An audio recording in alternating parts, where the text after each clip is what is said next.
Let's make the baby right now. It's kind of risky, don't you think? I like risky. Hello and welcome to Lord Lukan.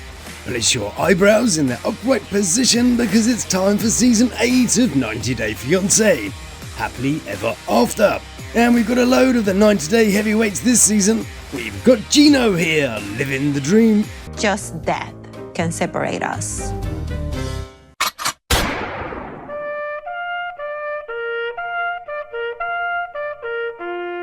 We've got this couple, and I bet you can't guess who wears the chaps. Yes, we have our ups and downs, but also we work through them and we're stronger than ever. Manuel's back. And we've got Nicole, who is totally not really an android and has glitched out in the arrivals lounge. Then we take in some Latin culture.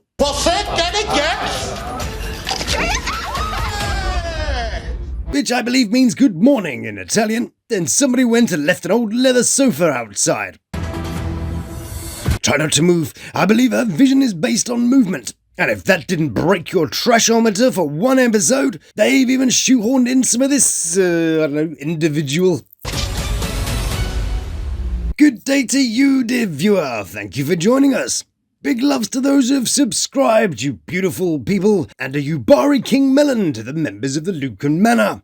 Can you believe it? A melon that cost $27,000 for two. Anyway, love, my dear viewer, is a curious thing. Makes one man weep and another man sing. Some love comes in the form of a brutal attack. Some love comes in the form of a brutal attack.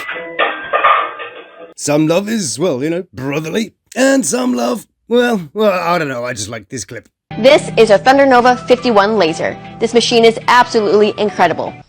This is a Cat 289 D3, and it is incredible. First to feel the love today are one of the heavyweight couples. Oh, I'm so excited. And yes, that means we get to break out the old theme tune. Gino, Gino. Oh yeah, I've missed doing Gino, said no one ever, but today they're out shooting the breeze on their USS butt plug. Blimey, look at those beachside condominiums. Bet they're pricey. Anyway, Gino and Jasmine have just been tasked with a spot of actual script to work with. See if you can spot the acting in this totally natural scene. And action. You're so sexy in that Captain hat. Oh, that is so sweet. Yep, nothing unnatural about that, but for some reason TLC want to experiment with them in different formats. For example, they give us the family-friendly game show style recap. We are newlyweds and we live in Canton, Michigan. But this is no ordinary day out on a gloomy day. No. This is a honeymoon. And for some reason, Jasmine's not feeling the fairy tale. How I picture my honeymoon was like a private jet, like big jet, this. And this leads to one of my favourite moments in Gino history. Big what? Oh, I died the first time I watched this. A judge, huge judge. I think she means a yacht. Judge? A judge? Judge!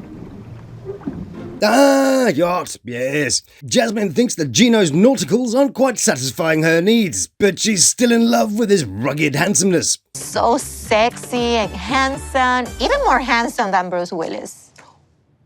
Does she mean the old Bruce Willis or, But the rest of their segment is about recapping all the old stuff and pretending like everything was totally fine before all this, America business. Yes, all those highlights to go through, including the the totally not scripted moment, lip gloss gate. What is this? I don't know. A lip gloss. It was so badly acted. Either that or they had to reshoot it and this isn't the first time they've had to say it. Gino forgot to even look at the thing Jasmine was suddenly accusing him of having, before saying he didn't even know what it was that he didn't know what it was. And this line was so badly delivered. It's got the same badly delivered as the line from the boat earlier, because when they're genuinely arguing, it looks a lot more like this. Dead and a best friend word. No! See, that's a real stress, Gino. Good stuff. None of this am-dram business. Just wanna go home. You're so ridiculous. Anyway, aside from all the recapping going on, Jasmine's still chasing her dream of having lots of little Ginos running around. I'm ovulating and we have to do it tonight. Did you bring the blue pills? I actually did. Yeah, thanks for letting us know about Gino's little helpers. Good to see you didn't totally emasculate him on camera in front of millions of people. You should take 3. Oh, okay, well, he is now. But that doesn't mean anything to Jasmine because she needs her whole thing too. I'm not complete as a whole. But not to seem too focused on baby creation, Jasmine gets all Miss Columbia acceptance speech about it and says it's all about the kids. I want to give my children a home. See, mostly heartfelt. If they'd cut away from Jasmine yachts at some point, that is. You can't do the whole I'm so upset about my kids while chilling your silicone on the USS Misery. But she does have some very compelling reasons. Because, Good job. Next to rummage around for a pulse in their relationship is Kobe, Emily, and their offspring. Yeah, they look like a nice wholesome family. Put your boner away. Yep, okay, well, Kobe does what he's told and Emily wears the chaps and spurs. Pretty average family, you might think. Sure, if only all 4 of them weren't living in their mum's basement. All 4 of us are living in my parents' basement. And we love it. But don't worry, Emily's super helpful. Maybe you can help me set the table. This one for Coben? Yeah, cheers. So your help consisted of passing me a mat and telling me what to do with it. Yeah, nice one. Glad I asked. So these 2 met years ago in China when she was teaching English, which is the easiest job in education. It means you basically just talk in English all day and don't have to learn the foreign language. And he was an underwear model. I saw him in a bar and I thought he was very hot and I followed him to the bathroom and got his number. Sure, I bet you got the full length of his number in that bathroom. Because 2 weeks later, baby, hang on a second, let's take a quick break to buy some lovely pants from Kobe's very own brand, Blazewear. Cultural. We are slowly saving money so we can move out of my parents' basement and get our own place, but for right now, we're really happy. I see. So you're saving from one income to afford your own home. Yeah, that'll totally happen. Big pile of manure. In about 25,000 years. And I'm sure the parents are thrilled that they get to hear Emily checking those digits regularly and well. So the plan is to take all the family, including the bank of mum and dad, to Cameroon. Is there anything else that we need to be concerned about? You will be glad you asked that one. We don't really want to carry out any serious activity on a Monday. What happens on Monday? If you don't care, skip to this time. But for the rest of us, it's history time. Why don't Cameroonians do anything on a Monday? Well, here's the abbreviated Lukanopedia version of what's called the Anglophile crisis. Oh, and I guess I should do like a hang on a second, just to make sure everyone knows it's really tangenty time. Or maybe, just a little hang on a second. Anyway, Kobe says this. English people said Monday as a means to punish the ruling government. But he doesn't mean those tea-drinking, dental hygiene-avoiding plucky Brits, No, he means the people that speak English. Let me explain. This is Cameroon in the early 1800s. Or Cameroon as it was known then. The British had abolished a bunch of slavery and were cleaning up the empire. A gentleman by the name of Alfred Sacker decided to take a bunch of his newly freed mates and create a settlement for them all to speak English in. But the rest of Cameroon preferred French for some reason and said, "Hey, you! English is totally rubbish, and now we don't like you very much." And so they had a big fight about it. Then a guy called Manuel came along and said, "Now we're a proper place." But the French didn't like it, so they had a big fight about it. Then they asked the people if they'd align with Cameroon or Nigeria. But they couldn't agree, and had a fight about it. The area, then referred to as Ambazonia, the English-speaking bit, then said, "We want to decide what happens to schools and stuff." And the French said, "No, no, no, mon ami." And they had a big fight about it. Then the English got all sulky and said, "Fine, I'm not allowing anybody to do anything on Mondays then." And so every Monday, they murdered and kidnapped everybody who doesn't join in. And they all have a big fight about it. Their tourist board spun it as a cultural phenomena that sets Cameroon apart, which is kind of like saying, Vlad the Impaler's cultural phenomena of violating people with large wooden suppositories really set the Romanians apart. You guys are gonna love it. Okay. Well, the playfully sinister laugh was a little bit worrying, but I'm sure it's all fine. I think they're all laughing out of politeness after every sentence. The kind of being charming laugh we do when meeting other people's parents. Okay. When we needlessly laugh at anything that sounds like it could have been a joke. We're just gonna stick out like a sore thumb. Yeah. Okay, Kobe gave it the usual laugh, but I guess yes, 2 old white people might just stick out a little bit in a country whose population are... Hang on a second, let's Google it. What percentage of people in Cameroon are black? Yeah, I'm sure they'll blend right in. Relax. Just be less of yourself. There was that laugh again. I think he's just doing that laugh after everything. I love you, Grace. I love you too. Gotta go now, honey.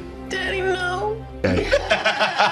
But don't worry, meeting the family will be fine. I mean, it's not like his family don't like American women or something. Let's leave them to settle for the night as we get to Sophie's segment. But that was all a little recap. Talking about his talking to women, blah, blah. Sophie might be bisexual, blah, blah. Who cares, blah, blah. And we're off to see Nicole. And for some reason, they're playing some kind of glow-up music in the background. Gray, new style. Did she do something different? Are we supposed to be marveling at those boots of hers? Nice. Kind of reminds me of when you accidentally put the wrong lid on your pen. Anyway, the producers are pretending like this is the first time we've met. So here she is introducing herself. My name's Nicole. I'm 40 years old, and I live in Los Angeles, California. Did you see that? It was really subtle. Let's get a rewind. Look, see? Her face moved.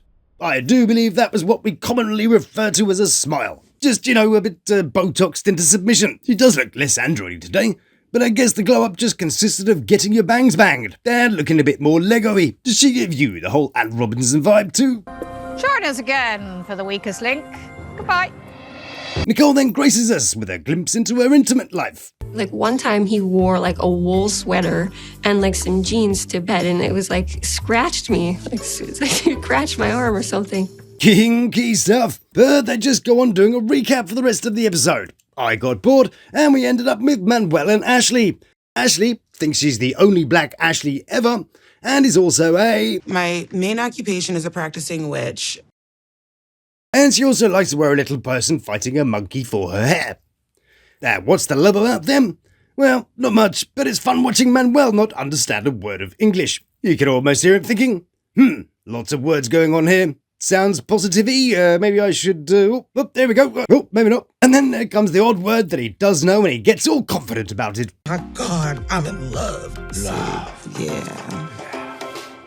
Nailed it! Now we're gonna see Rob the Knob, and there's something up with how he looks. Okay, now this isn't a fat-shaming thing. This is he juicing thing. For a guy who spends a lot of time grooming and polishing his appearance, he's starting to look kind of wodgy. That's totally a real word that means sort of inflated but abnormally so. He's starting to get a bit of a moob action here, which could be a sign of anabolic steroids, and these arms look like they're synthol arms. Or it could be increased water tension, which is also a side effect of estrogenic steroids, which give you a lovely set of boobs. Gynecomastia at the same time. Oh, and a smaller bag of marbles. And I'm sure his complexion has nothing to do with it either. Or the exaggerated trapezius. Or the visceral fat. Dehydrated lips much. Totally also unrelated. Have you noted those simple guys always forget to do the forearms? Oh, and he seems to have lost his knees too. So anyway, I'm sure he's totally not juicing and not roiding out at his wife. All those observations I listed, they're just a complete coincidence that they all turned up at the same time. Right, back to Nicole, who's arrived at the airport to get Mahmoud. Then goes from Blade Runner-esque paranoid android to Machine Gun Kelly. We've been through a lot of stuff together, like 4 years of it. Then does a quick Liam Gallagher. When he gets here, because I don't know if it's just if and back to Anne Robinson again.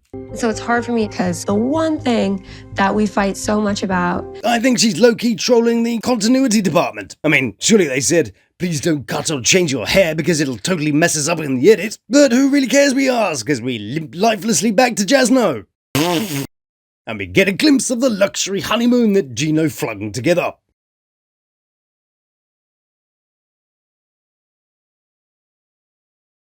Oh yes, the couple have come to glamorous Michigan, where Gino is spoiling his lucky girl with some natural wonders. Also wondering about how naturals is Jasmine, who for some reason isn't keen on all this flora and fauna knocking about the place. I just got like 3 vaginal infections by looking at the shower. I mean, what is this? Some kind of camping trip? Oh, there's 124. That's our spot. What do you think?